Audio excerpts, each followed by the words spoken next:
လည်းအကုန်လုံးမှ30ပါဒါတော့မနက်ပိုင်းလေးတစ်ဖြက်ဈေးလာဝယ်ရပါစလာရရောက်နေပါရှင်出水鸟的地方。မဈေးလိုက်လာလားမတိုင်းဝင်ချက်တိုင်းဝင်နေရလား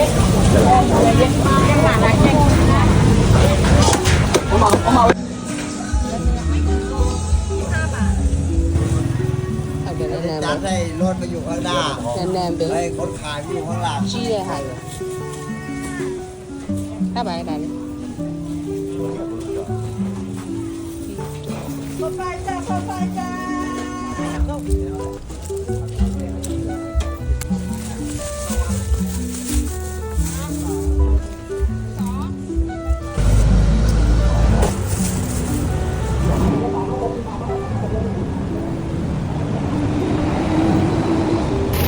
ဈေးသွားတာဘာတွေဝယ်ခဲ့လဲဆိုတာပြပါမယ်ဒီနေ့ကတော့နည်းနည်းပဲပါတယ်ပြီးတော့ဒီက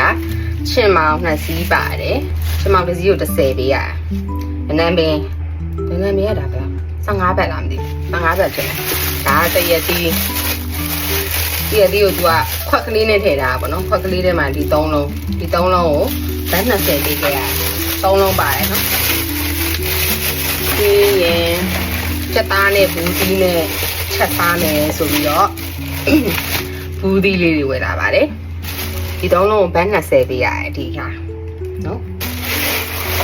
ပြီးရင်တက်မြားသည်ကအခုဘယ်နှလုံးပါလဲ1 2 3 4 5 5လုံးပါဒီ5လုံးပါတာကို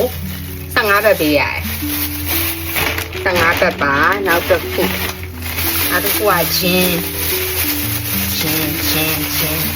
ဂျင်းနဲ့ဒီဂျင်းတစ်ထုပ်ကို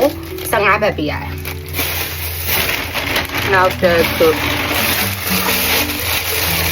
အခုအသီးတွေဝယ်လာတာအသီးကလိမ္မော်သီးဒါ1ကီလိုရှိမှာပေါ့နော်1ကီလိုမှဒါ30ပဲပေးရတယ်1ကီလိုမှ30ပဲเนาะဒါလည်းအကုန်လုံးမှ30ပါဘယ်နှလုံးပါလဲကြည့်ကြည့်တစ်လုံး2လုံး3လုံး4လုံး5လုံးအမလေးလောက်တော့6ခွန်90 10လုံးပါတယ်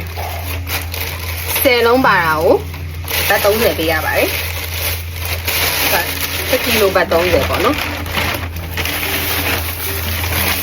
ဒီချက်တော်နီလဲဝယ်လာတယ်ချက်တော်နီကုန်သွားလို့ဒါတော့ပဇွန်ဒါဘယ်လောက်ဘူးလဲပဇွန်ဒါက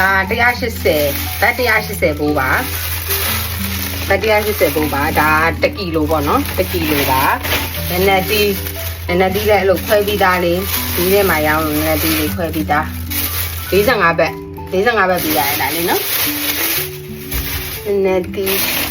ပြီးတော့ဘာဝင်လာသေးလဲဆိုရှင်မလီဘာဝင်လာသေးလဲဆိုရင်အခုကဝတ်သားလည်းဒါ1ကီလိုပဲ1ကီလိုဒီကကြ180ဝက်ကုတ်သားဝယ်လာပါတော့1ကီလို180ပါပြီးရင်ချက်သားဝယ်လာတယ်သူကတော့မြန်မာချက်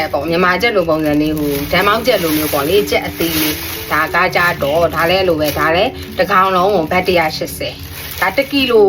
ကျော်တယ်နော်ပြီးတော့မှအသားတွေကိုရေဆေးပြီးတော့ဘူးထဲမှာထည့်သိမ်းရမယ်ပစွန်တွေလည်းအဲ့လိုပဲပြီးတော့အဲ့ငပိရေချိုစားကြလို့ဆိုပြီးတော့လေငပိရေချိုဝယ်လာတယ်အဲ့ဆိုရင်အခုဝယ်လာတဲ့ဟာတွေအကုန်လုံးကိုထည့်မယ်ဆိုတော့အိမ်လုံးလေးလုံးလိုက်ပါအောင်မယ်ဟင်းချက်လိုက်ပါအောင်မယ်ရှင်ဘိုင်ဘိုင်